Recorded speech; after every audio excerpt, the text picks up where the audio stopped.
স্কিলটারে কিভাবে ডেভেলপ করতে হবে, কিভাবে হচ্ছে নিজের একটা অনন্য জায়গায় নিয়ে দেশে কিংবা দেশের বাইরে হচ্ছে কেউ কেউ আবার কি ভালো ইংলিশও শিখবে। বিলিভার্স ইংলিশ একাডেমিতে আমি আজকে আসছি, আর আমার পাশে হচ্ছে বিলিভার্স একাডেমির ফাউন্ডার এবং সিইও হাসান ভাই।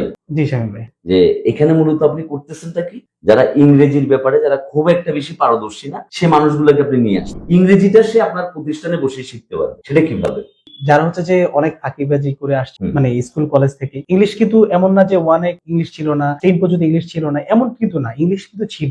আর আমাদের বাংলাদেশের এনভায়রনমেন্টে কি হয়, আমরা তো ইংলিশে কথা বলি না, সবাই হচ্ছে আমরা বাংলায় কথা বলতেছি। সো এনভায়রনমেন্টটা অনেক বড় ফ্যাক্ট। এক হচ্ছে যে সঠিক গাইডলাইন পায়নি, দ্বিতীয় কথা হচ্ছে এমন কোনো পরিবেশ পায়নি যেখানে থেকে তারা হচ্ছে ইংলিশে কথা বলতে পারে। আর আমাদের আবাসিক কেয়ার কি দিচ্ছে আসলে, এই যে রেসিডেন্সিয়াল কেয়ার, এখানে এসে তারা হচ্ছে থেকে ক্লাস করতেছে। সো এই যে আমার থাকার কনসেপ্টটা আসলে কয়েকটা দিক থেকে আসছে। একটা হচ্ছে যদি আমরা মেসের পরিবেশের কথা চিন্তা করি, ওরা সারাদিন কাঠ খেলা, জুয়া খেলা, এটা সেটা ঘোরাফেরা এগুলো নিয়ে ব্যস্ত থাকে, ওদের আসলে পড়াশোনার প্রতি তাদের খেয়ালই থাকে না। তো ওরা হচ্ছে যে মানে ওই যে পরিবেশটা কিন্তু তারা কিন্তু মেসে কিন্তু পায় না, কিন্তু সেই পরিবেশটা তারা কোথায় পাচ্ছে, আমাদের রেসিডেন্সিয়াল কেয়ারের মধ্যে। তো আমাদের এখানে ধরেন এইসব আড্ডাটা টোটালি বাদ, আপনি 2টা মাস স্পিকিং এর জন্য যখন আসবেন তখন শুধু ইংলিশে কথা বলার পিছনে লাগাই দিতে হবে।